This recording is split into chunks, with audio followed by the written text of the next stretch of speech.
साथियों नमस्कार। कैसे हैं आप सब? उम्मीद करते हैं सब बढ़िया होंगे, जबरदस्त होंगे। मैं अशोक यादव आप सभी का स्वागत करता हूं हमारे इस YouTube प्लेटफॉर्म पे। और साथियों आज मैं एक नई वैकेंसी, धमाकेदार वैकेंसी लेके आया हूं। सेंट्रल एक वैकेंसी लेके आया हूं और वो होने वाली है आरआरबी के अंदर। जी हाँ दोस्तों, रेलवे रिक्रूटमेंट बोर्ड की एक वैकेंसी आ चुकी है जिसकी लगातार चर्चा हम सुनते आ रहे थे, और वो वैकेंसी होने वाली है टेक्नीशियन की वैकेंसी। जी हाँ दोस्तों, लगातार इसके बारे में धरना प्रदर्शन किया गया, ऑनलाइन माध्यम से भी बच्चों ने जो है तहलका मचाया, और इसी के तहत सरकार को झुकना पड़ा और उन्होंने कहा कि हम जल्दी इसमें वैकेंसी लेकर आ रहे हैं। और वो वैकेंसी आप सभी के बीच में आ गई और वैकेंसी होने वाली है टेक्नीशियन की। अब बात करें वैकेंसी की, तो वैकेंसी कम है, लगभग 9,000 के आसपास वैकेंसी होने वाली है। अब बात यह आती है कि 60,000 पदों में पहले वैकेंसी आई थी काफी समय पहले, लेकिन इस बार 9,000 की कैसे, 6,000 की पहले आ चुकी है, लगभग 15,000 के आसपास वैकेंसी आई है। लेकिन एक नई सूचना और आप सभी के बीच में होने वाली है, और वो ये है कि लगातार आरआरबी ने ये कहा कि हम हर वर्ष जो है क्या करेंगे भाई, वैकेंसीज लेके आएंगे। तो हर वर्ष अगर 15,000 के आसपास भी अगर वैकेंसी आती है तो आप सभी विद्यार्थियों के लिए जो बहुत बड़ी खुशखबरी यहाँ पे होने वाली है। लेकिन अगर ये लोग वापस से 3-4 साल में एक ही वैकेंसी करवाते हैं तो वापस से चिंता का विषय है। लेकिन अगर हर साल 10 से 15,000 वैकेंसीज भी आती है तो बहुत ही खुशखबरी की बात है। तो आज आरआरबी टेक्नीशियन की जो वैकेंसी है, इस कंप्लीट विज्ञप्ति का हम पोस्टमार्टम करने वाले हैं। तो आप सभी का स्वागत है। तो चलिए शुरू करते हैं। तो दोस्तों आप सभी ने देखा होगा, ये नोटिस आप देख ही चुके हैं, और यहाँ पे बिल्कुल बाकायदा गवर्नमेंट ऑफ इंडिया की तरफ से ये नोटिस जारी किया गया। और railway recruitment board, recruitment of technician grade first और signal and various category of technician grade third, यानी ग्रेड फर्स्ट और थर्ड की जो है यहाँ पे वैकेंसी होने वाली है, उसी के बारे में बात करते हैं। इंपोर्टेंट डेट की हम बात कर लेते हैं। तो सबसे पहली बात करें ओपनिंग डेट ऑफ एप्लीकेशन, यानी आपके ऑनलाइन फॉर्म जो है वो कब से स्टार्ट होंगे। तो दोस्तों 9 मार्च, यानी ऑलरेडी जो है कल से ये फॉर्म स्टार्ट हो चुके हैं। 9 मार्च से फॉर्म स्टार्ट होने वाले हैं। उसके अलावा अगर हम बात करें यहाँ पे क्लोजिंग डेट, तो क्लोजिंग डेट होने वाली है 8 अप्रैल। यानी लगातार बात करें 9 मार्च से 8 अप्रैल तक आपके फॉर्म भरे जाएंगे, यानी एक मंथ का समय आपको मिल रहा है। तो आप अपना फॉर्म जरूर डाल दें। उसके बाद में आजकल आप देख रहे होंगे लगातार एक नया बदलाव, और वो हर डिपार्टमेंट जो है अपनी तरफ से क्या कर रहा है भाई, यहाँ पे मॉडिफिकेशन विंडो ओपन कर रहा है। चाहे वो आप रेलवे का देख लो, चाहे आप सी टेट का देख लो, हर तरीके का जो है विंडो ओपन मिलता है।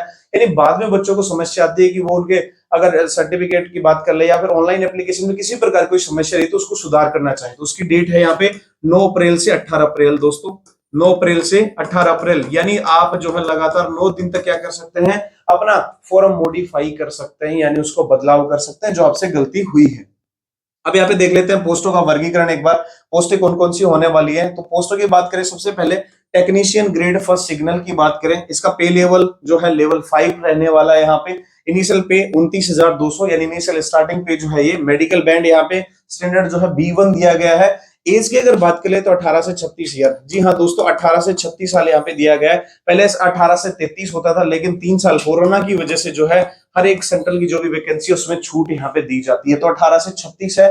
टोटल वैकेंसी जो है वो 1092 है, यानी 1092, लगभग 1100 के आसपास जो है आपकी जो है ग्रेड फर्स्ट की यहाँ पे वैकेंसीज होने वाली। उसके बाद में टेक्नीशियन ग्रेड थर्ड की बात करें जो लेवल 2 में आता है, इसका इनिशियल पे है जो 19,900। मेडिकल जो है यहाँ पे दे नहीं रखा। 18 से 33 साल, जो पहले 18 से 30 साल होता, 3 साल का यहाँ पे भी आपको छूट मिली है कोरोना के कारण, और इसकी वैकेंसी 8,052, काफी ज्यादा मात्रा में इसी की वैकेंसी है 8,052। टोटल वैकेंसीज की बात कर ले तो 9,144 जो है यहाँ पे वैकेंसीज आपको देखने को मिली है।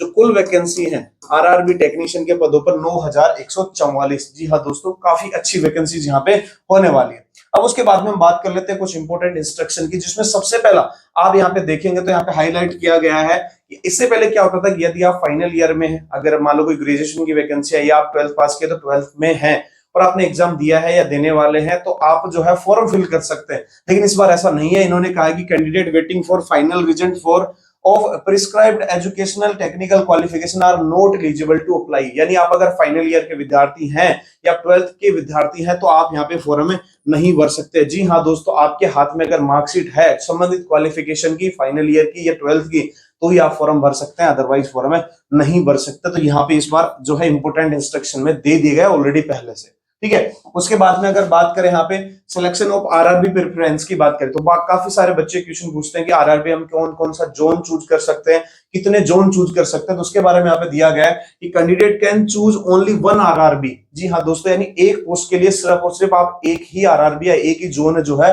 चूज कर सकते हैं। Pay level and indicate their preference for railway zone and post category notified which the candidate is interested to apply and eligible in the chosen RRB only. यानी कहने का मतलब क्या है कि आप एक पोस्ट के लिए एक जो है आरआरबी चूज कर सकते हैं, एक जोन। जैसे मान लीजिए 2 ग्रेड 2 और ग्रेड 5 की जो वैकेंसीज हैं वहां पे 2 हैं, तो 2 ही आरआरबी चूज कर सकते हैं। और इन्होंने कहा है कि चूज आरआरबी पे ही आप ध्यान रखें, उसके अलावा किसी से आपको कोई मतलब नहीं है। यानी मान लीजिए आपने मुंबई आरआरबी चुना या आपने अजमेर आरआरबी चुना, तो उसी से संबंधित आप अपना ध्यान रखिए, उसके अलावा किसी भी प्रकार का कोई भी ध्यान आप नहीं रखे, वो आपके लिए फायदेमंद होगा। इसलिए आप सिर्फ एक पोस्ट के लिए एक आरआरबी चूज कर सकते हैं, इसका अवश्य ध्यान रखें, वरना बाद में दिक्कत आपको आ सकती है। ठीक है दोस्तों, उसके अलावा बात करें तो शॉर्ट लिस्टिंग की बात करें तो शॉर्ट लिस्टिंग के लिए कहा गया कि नंबर नॉर्मलाइजेशन हो सकता है, मार्क्स के जो सीबीटी आपका होगा उसका नॉर्मलाइजेशन होगा। अलग अलग चूंकि कैटेगरी में क्या होगा आपका यहाँ पे एग्जाम होने वाला है, तो उसके लिए नॉर्मलाइजेशन होगा ही होगा, इसके बारे में भी कहा गया। नेगेटिव मार्किंग की बात कर ले तो ऐसे विद्यार्थी बहुत सारे आपको देखने को मिलेंगे जो तुक्के मारते हैं, जय श्री राम, तो उनके लिए कहीं ना कहीं ये दो भाई खुशखबरी की बात बिल्कुल नहीं है, क्योंकि इस बार 1/3 की मार्किंग यानी 1/3 मार्क्स जो है नेगेटिव, यानी 3 क्वेश्चन अगर आपके गलत होंगे तो एक सही क्वेश्चन को यानी 1 मार्क्स आपका काट लिया जाएगा, इसका आपको ध्यान रखना है। तो यहाँ पे बिल्कुल भी वो चीजें ना करें। और दोस्तों अगर आपको हमारा कंटेंट अच्छा लगता है और इस प्रकार के हम धमाकेदार वीडियो लेके आते हैं जो सिर्फ और सिर्फ पढ़ाई से संबंधित होते हैं, स्टडी टॉक्स होती है, तो उसके लिए आप हमारे चैनल को सब्सक्राइब करें और हमें हर जगह पे, हमें टेलीग्राम पे, इंस्टाग्राम पे, हर जगह पे आप हमें फॉलो करें और चैनल को सब्सक्राइब जरूर करें, क्योंकि 98% बच्चे ऐसे होते हैं जो सब्सक्राइब नहीं करते, सिर्फ वीडियो देख लेते हैं। सब्सक्राइब करें अभी के अभी। ठीक है दोस्तों, उसके बाद में अगर हम बात करें यहाँ पे तो सबसे बड़ी बात इस बार देखने को मिला है कि आपको किसी प्रकार के बच्चे पूछते हैं कि मेरा ये गड़बड़ हो गया, मैं कहां से हेल्प लूं, तो इस बार हर बार जो है ईमेल यहाँ पे दी गई है और फोन नंबर भी आप यहाँ पे दिए गए हैं, तो आप अपनी जो है किसी प्रकार की जो जानकारी है वो यहाँ से ले सकते हैं। वैकेंसीज की बात करें तो उन्होंने कहा गया है कि वैकेंसी इंक्रीज और डिक्रीज कर सकते हैं, यह सिर्फ और सिर्फ आरआरबी का अधिकार है, बढ़ाई बढ़ाई जा सकती है। ठीक है, मेडिकल स्टैंडर्ड की बात कर ले तो यहाँ पे A3 में फिजिकल फिट होना चाहिए हर तरीके से। यहाँ पे डिस्टेंस का विजन दे रखा है, नियर विजन दे सकता है ग्लास के साथ, और विदाउट ग्लास के साथ कोई भी कलर विजन नहीं होना चाहिए, बाइनोकुलर विजन नहीं होना चाहिए, नाइट विजन नहीं होना चाहिए। तो ये सारी चीज यहाँ पे दिख रहा है कि फिजिकली फिट होना चाहिए। तो जो भी विद्यार्थी ऐसे जिनके पास चश्मा है वो भी एक बार यहाँ पे चेक कर लें कि हम किस कैटेगरी में आते हैं और किस जगह फॉर्म भर सकते हैं या नहीं। अब बात करते हैं एज लिमिट की। एज लिमिट की अगर बात करें तो टेक्निकल ग्रेड फर्स्ट के लिए 18 से 33 साल है। जी हाँ दोस्तों, जो विद्यार्थी जो है 1/7/2024 यानी 1 जुलाई को जो है जिनकी एज 18 से 33 साल के बीच में है वो विद्यार्थी फॉर्म भर सकते हैं। ठीक है, और जो है इसके अलावा बात करें टेक्निशियल ग्रेड सेकंड के 18 से 30, जिनका बढ़ाने के बाद 18 से 33 हो गया, और ग्रेड फर्स्ट में 18 से 36, जो कि मैंने बताया कि 3 साल का क्या मिला है भाई आपको, कोरोना की वजह से छूट मिला है, तो वो भी आप यहाँ पे देख सकते हैं। ठीक है, अब एज रिलैक्सेशन की बात आती है, छूट की बात आती है, किस किस को क्या छूट मिली है उसके बारे में बात कर लेते हैं। तो SC ST के जो भी कैंडिडेट उनको 5 साल की छूट मिली है। तो यहाँ पे अगर 18 से 36 है तो 18 से 41 हो जाएगा, और 18 से यहाँ पे 38 होने वाला है। तो SC ST के कैंडिडेट के लिए सीधा सीधा 5 साल की छूट। OBC नॉन क्रीमी के जो कैंडिडेट उनको 3 साल की छूट यहाँ पे मिलने वाली है। उसके अलावा एक्स सर्विसमैन जो 6 कम से कम 6 महीने उनको ज्वाइनिंग हो चुके हैं, वो यहाँ पे एक्स सर्विसमैन का ले सकते हैं। जनरल EWS का 3 साल, OBC नॉन क्रिमिलियर का 6 साल, SC ST का 8 साल। ठीक है, कोई भी डिसेबिलिटीज वाले जो कैंडिडेट हैं वो भी यहाँ पे देख सकते हैं। जनरल EWS के 10 साल, OBC नॉन क्रिमिलियर के 13, SC ST के 15। तो यहाँ पे आप देख सकते हैं जिस भी कैटेगरी में आप आते हैं उससे संबंधित आप अपनी एज जो है काउंट कर सकते हैं, और उसके अनुसार ही आप फॉर्म में अपना डाल सकते हैं। फिर बात कर लेते हैं डेट ऑफ बर्थ कि किस डेट ऑफ बर्थ से किस डेट ऑफ बर्थ के कैंडिडेट यहाँ पे भर सकते हैं। तो यहाँ पे आप देखेंगे कि ऐसे कैंडिडेट जो अपर लिमिट की बात करें तो जनरल और EWS के ऐसे कैंडिडेट जिनकी 1988 से पहले की एज है वो यहाँ पे फॉर्म में नहीं भरे, वो इसके अंदर काउंट आते हैं। ठीक है, किसके लिए भाई, ग्रेड फर्स्ट के लिए। उसके अलावा 2/7/1991 जो 18 से 33 साल की जो है उसके लिए जनरल और EWS वाले 1991 से पहले के विद्यार्थी फॉर्म ना भरे। ऐसे ही OBC में दे रखा है 2/7/1985 से पहले के ना भरे। और जो है थर्ड की बात करें तो यहाँ पे 2/7/1988 से पहले के नाम। ऐसे ही SC ST की 1983 और 1986। ठीक है, इनका आप ध्यान रखें। और जो लास्ट एज लिमिट है वो है 2006, यानी 2006 से बाद के जो स्टूडेंट है वो यहाँ पे फॉर्म में नहीं भर सकते, क्योंकि वो 18 साल से नीचे काउंट यहाँ पे होते हैं। ठीक है, इस चीज को ध्यान रखना है। यहाँ पे आपको जो भी अपनी कैटेगरी है उसके हिसाब से जो है आपको एज रिलैक्सेशन ले सकते हैं, लेकिन ध्यान रखिएगा उससे संबंधित प्रमाण पत्र आपके पास होना चाहिए, तभी वो एप्लीकेबल होगा DV के दौरान, अदरवाइज आपको वहां से निकाल दिया जाएगा, डिस्क्वालीफाई कर दिया जाएगा। ठीक है, अब बात यहाँ पे करते हैं एग्जामिनेशन फीस की, कि एग्जाम की जो फीस है वो कितनी यहाँ पे आपकी लगने वाली है। तो जितने भी कैंडिडेट हैं, जो सारे कैंडिडेट जो सीबीटी देना चाहते हैं, इसका भाई जैसे ईडब्ल्यूएस है, अपने जनरल कैटेगरी है, ओबीसी से हैं, उनका 500 रुपए है। कितना? 500 रुपए है। SC ST ex serviceman, female, transgender जो भी है, उनके लिए 250 रुपए। लेकिन इसमें जो 500 रुपए लिए गए, उन्होंने बाकायदा कहा है कि ये हम आपको क्या कर देंगे भाई, इसमें से 400 रुपए वापस लौटा देंगे। कितने रुपए? 400 रुपए। और SC ST वालों को पूरे पूरे 250 रुपए हम लौटा देंगे। लेकिन ये कब होगा? जब आप क्या देंगे भाई? सीबीटी देंगे। देखना, ये only candidate who attend CBT will get A refund, यानी जो सिर्फ सीबीटी देगा, नहीं एग्जाम देने जाएगा, सिर्फ उसी को रिफंड मिलेगा, अदरवाइज नहीं मिलेगा। अब ये चीजें क्यों की गई? क्योंकि आप सभी को पता है भीड़ 100-200 के चक्कर में भीड़ बहुत ज्यादा हो जाती है, रेलवे का बहुत ज्यादा खर्चा बढ़ जाता है सेंटर्स लेने के लिए, इसलिए जो है ये सिस्टम किया गया, जो काफी समय से जो ये सिस्टम चल रहा है। ठीक है। मोड ऑफ फी पेमेंट कैसे भी कर सकते हैं, online, debit card, credit card, UPI वगैरह किसी के भी माध्यम से आप कर सकते हैं। अब यहाँ पे सिलेक्शन प्रोसेस की बात कर लेते हैं कि क्या है सिलेक्शन प्रोसेस। तो सबसे पहला होगा भाई आपका सीबीटी, यानी कंप्यूटर बेस्ड टेस्ट होगा, आपका एग्जाम होगा, ऑनलाइन एग्जाम होगा, ऑफलाइन एग्जाम ओएमआर सीट पे नहीं होगा। वो जो विद्यार्थी पास होंगे, शॉर्ट लिस्ट करेंगे, उनका डीवी होगा, डॉक्यूमेंट वेरिफिकेशन होगा। ठीक है। उसके अलावा जो है मेडिकल एग्जामिनेशन होगा, एमई होगा। अब यहाँ पे देखेंगे फिजिकल की बात करें तो यहाँ पे फिजिकल नहीं है। क्यों? क्योंकि यहाँ पे अगर फिजिकल होता तो आपको हाइट, वेट, चेस्ट वगैरह जो भी है उन सब के बारे में यहाँ पे दिया जाता। ठीक है। तो बिल्कुल नहीं है, सीबीटी है, डीवी है और उसके बाद में मेडिकल है। अब यहाँ पे सीबीटी की बात कर लेते हैं। सीबीटी में पैटर्न और सिलेबस क्या क्या होने वाला है। तो यहाँ भाई टोटल 90 मिनट आपको मिलेंगे 100 क्वेश्चन के लिए। क्वेश्चन तो मिलेंगे 100 और मिनट मिलेंगे आपको 90, आपको एग्जाम के लिए यहाँ पे मिलने वाली है। ठीक है। 1/3 की क्या होगी भाई? नेगेटिव मार्किंग होगी हर एक गलत आंसर के लिए। ठीक है। नॉर्मलाइजेशन होगा, अगर अलग अलग में अगर शिफ्ट में होता है तो। मिनिमम पास परसेंटेज की बात कर लें एलिजिबिलिटी के लिए, यानी मिनिमम क्वालिफाइंग मार्क्स यहाँ पे रखे गए हैं। जनरल और ईडब्ल्यूएस के लिए 40%, ओबीसी नॉन क्रीमिलियर के लिए 30% और SC ST SC के लिए 30% और ST के लिए 25%। ध्यान रखिएगा, ये आपको ध्यान रखना है। और 2% रखा गया पीडब्ल्यूडी बीडी के कैंडिडेट के लिए। तो यहाँ पे अगर बात करें तो मिनिमम जो क्वालिफिकेशन एरिया है वो यहाँ पे रखा गया। अगर इससे नीचे आपके नंबर आते हैं तो आपको जो है बाहर निकाल दिया जाएगा। ठीक है। अब यहाँ पे बात कर लेते हैं सिलेबस। सीबीटी के जो ग्रेड फर्स्ट का जो सिलेबस है उसके बारे में जनरल अवेयरनेस यहाँ पे दी जाएगी, जनरल इंटेलिजेंस एंड रीजनिंग यहाँ पे दी जाएगी, और भी यहाँ पे दिया जाएगा। अब यहाँ पे अगर क्वेश्चन पेपर की पूरे की कंप्लीट बात कर ले तो total question, number of question होने वाले हैं अपने कितने भाई? 100। और हर क्वेश्चन सेक्शन से इतने इतने क्वेश्चन आने वाले हैं। जैसे जनरल अवेयरनेस की बात करें तो 10 क्वेश्चन यहाँ पे आने वाले हैं। ठीक है। उसके बाद में जनरल इंटेलिजेंस एंड रीजनिंग की अगर बात करें तो 15 क्वेश्चन आने वाले हैं। कंप्यूटर एप्लीकेशन से संबंधित बात करें, कंप्यूटर के क्वेश्चन आने वाले हैं 20। तो कंप्यूटर का बहुत बड़ा रोल होने वाला है ग्रेड फर्स्ट के लिए। और यहाँ पे मैथमेटिक्स की बात कर ले तो 20 है, और बेसिक साइंस एंड इंजीनियरिंग यहाँ पे होने वाला है 35। तो भाई सीधा सीधा अगर बात करें तो साइंस की यहाँ पे जो अच्छी खासी जो है डिमांड होने वाली है, और साथ में इंजीनियरिंग के सब्जेक्ट। और इंजीनियरिंग में आप सभी को पता है क्या पूछा जाता है आपके रेलवे से संबंधित बहुत सारी चीजें हैं, धातुओं के बारे में, ये बहुत सारी जो साइंस से संबंधित चीजें होती हैं उसके बारे में 100 क्वेश्चन आपको मिलेंगे। और जो 90 मिनट आपको टोटल मिलेगा, 30 मिनट आपको एक्स्ट्रा देंगे जो पीडब्ल्यूबीडी के जो कैंडिडेट जो साथ में लिख नहीं सकते, कोई भी आपको दिक्कत है, ब्लाइंड है, कुछ भी है, तो साथ में कैंडिडेट ले जाते हैं तो उनको 30 मिनट एक्स्ट्रा यहाँ पे मिलने वाली है। लेवल 2 की अगर बात करें, ये था लेवल 5 का, यहाँ पे लेवल 2 की अगर बात करें तो टोटल ड्यूरेशन वही 90 मिनट है, क्वेश्चन भी यहाँ पे 100।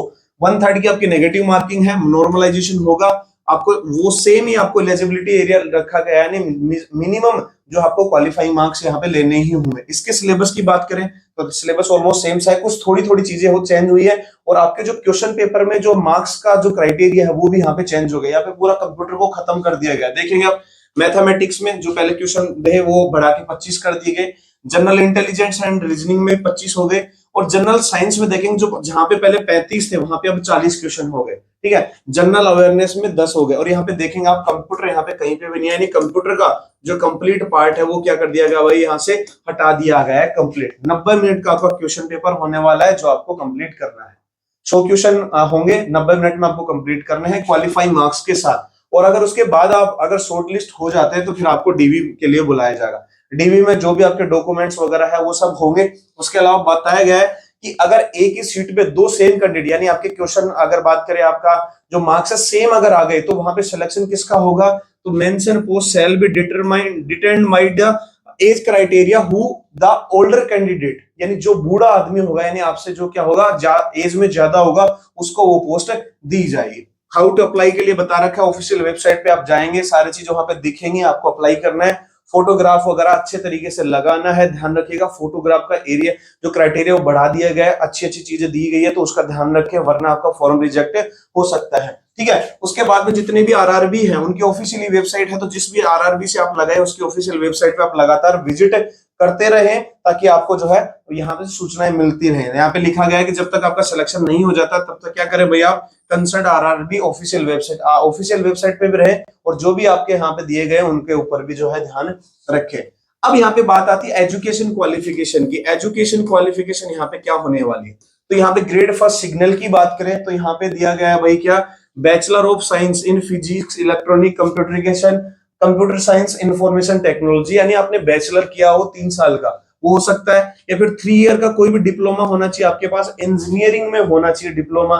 उसके अलावा कोई भी डिग्री हो सकती है इंजीनियरिंग में, जो भी इस बेसिक जो स्ट्रीम है उसके साथ में, ठीक है, यानी 4 साल का बीटेक हो सकता है इंजीनियरिंग में, ये सब आप कर सकते हैं। फिर यहाँ पे ब्लैक स्मिथ की बात करें, यहाँ पे कैरियर्स की बात करें, क्रेन ड्राइवर की बात करें, तो यहाँ पे कईयों में 10th पास दे रखा है, किसी में आईटीआई साथ में दे रखा है, एनसीवीटी का फिल्टर वगैरह का कोर्स किसी ने कर रखा है। तो एनसीवीटी से संबंधित जो विद्यार्थी हैं उनके बारे में यहाँ पे काफी सारी क्वालिफिकेशन दे रखी है, तो आप जिसमें भी अप्लाई करें तो वहां से जो है आप देख सकते हैं 10th पास लेवल पे, और आईटीआई के साथ में काफी सारी वैकेंसीज यहाँ पे देखने को मिलेंगी। ठीक है, अब बात करते हैं कि नंबर ऑफ पोस्ट की, किस जो है जोन के अंदर काफी सारी कितनी पोस्टें यहाँ पे होने वाली है, उसके बारे में जो है विस्तृत चर्चा करेंगे। तो यहाँ पे अगर बात करें आरआरबी अहमदाबाद की, तो यहाँ पे भाई टोटल पोस्टें हैं 761। जी हाँ दोस्तों, आरआरबी अहमदाबाद में है 761। आरआरबी अजमेर की अगर हम बात करें तो अजमेर में जो है यहाँ पे 522 टोटल पोस्टें होने वाली है। ठीक है, उसके बाद में बेंगलोर की बात करें तो बेंगलोर में 142 पोस्टें आपकी होने वाली है। ठीक है,